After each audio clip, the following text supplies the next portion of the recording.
Oh no. Why'd you click on this video? Why'd you need to know about the Chewbacca Bowcaster from 2015? What is there to know? Why?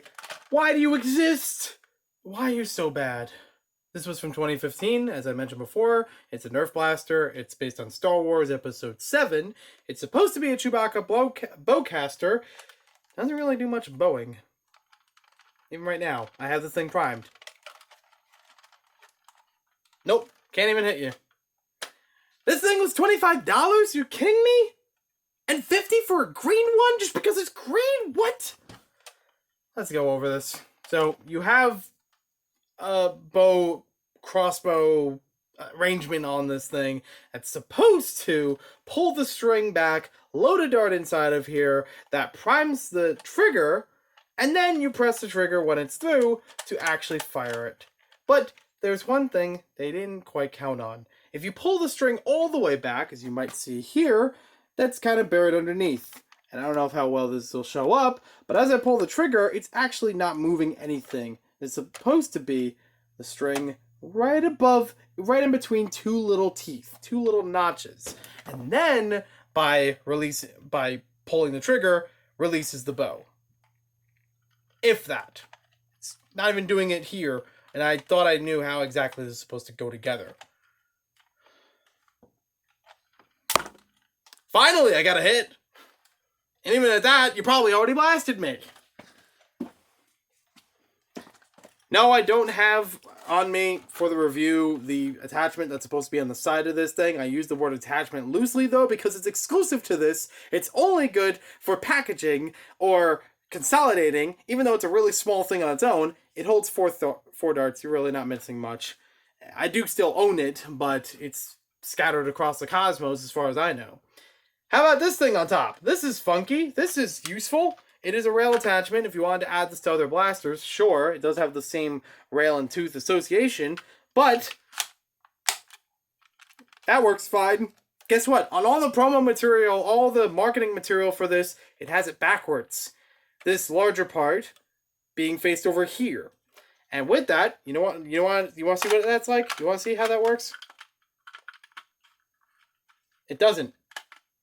There's not enough room. There's not enough room on the rail itself, or even to catch the tooth on it. And you got this thing all jiggling around. That's not good. It's not.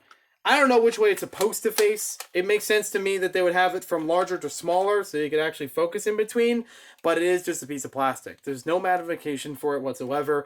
I personally don't look into sights that much, and let alone something so dense. How are you going to use a blaster like this? You know, load your dart in here, and then you're like, oh, I see him, but I can't hit him because the thing won't dang fire. Now it fires. It's also a really hard trigger pull. It's weirdly hard to pull on this back. Like, you put a lot of effort into it for not a lot of result. Even when it does work, it doesn't feel satisfactory. Let's check it out on the range, because it's certainly not going to get any. Of about 20 feet, which has been a standard for a lot of my range test procedures, I'm going to put the bow right as it's supposed to be, as it's instructed. I got it as a white elite dart, so you can tell from the rest of it. I'm pulling all the way on this thing. You can probably even see me shaking the blaster because I'm putting so much pressure on the trigger trying to actually fire this. And the trigger's not giving. Finally, it goes.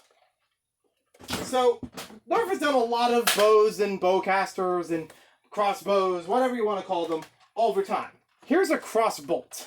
Around that time, and perfectly fine. Easy to pull back, easy to go forward, standard trigger for an elite blaster, and does the job, whether or not it has a magazine. Here's a heartbreaker bow. A little bit closer because it doesn't have like that pump action to it. It has still a string. Okay, maybe that one doesn't work as well. There we go. I just didn't pull it back enough, but it's still got the job done in a much more efficient system. Even if you're not a fan of crossbows, hammer shot. Oops, I was in the wrong space. Perfectly fine. Acceptable. That's a standard. Oh, but I'm being so harsh on this because it's a 5-year-old blaster. Calm down, it's not even on the market anymore. You know what? I don't think it was even good at its time of release. Here's a Scout IX3. Old blaster, 2003 or so. Heavily used for the Unity power system. I grew up with this blaster. No effort. Perfectly fine. Harder, better, faster, stronger, every way around. Here's a Secret Strike AS1. It's air-powered, it's a keychain blaster. It's not that big. And still packs more punch. I honestly think the Bowcaster might be the worst blaster I've ever dealt with in NERF. Oh, it can't be as bad as the Deploy, right? Tri-Made. Deploy is not that bad in general, but it way does better than the Bowcaster. I've experienced a lot of Nerf blasters for years, and even though I didn't own this one new in 2015, I got it through a giant Nerf lot. I would not have paid $25 for this back in the day, and I still wouldn't pay anything more than a penny over this nowadays. This was basically free inside of a Nerf lot of other more valuable blasters. I don't hate bowcasters or crossbows or anything akin to that in general. I think there are some really neat things like the crossbolt. But this does not work for anybody. This is not a blaster I would recommend for the most novice, never played with a Nerf blaster before kind of player. If they play with this, they will never play with another Nerf blaster, or take a long time before they do.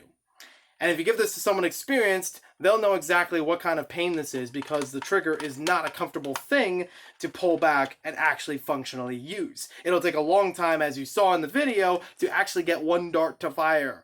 And there are so many other things that are better equipped for that, in stock form, mind you, than this thing can do. This is not worth it. I will happily get rid of this as quick as I can. This is possibly the worst Nerf blaster that I've ever encountered. And that's saying something because for a long time, I've held the Gyro Strike to be my least favorite blaster of all time. But that one is on a different level because it has different ammunition. Even so, I don't remember that one being so flawed every time I tried to use it, like I did with this. So thank you for watching, and avoid this at all costs. I'm out of here.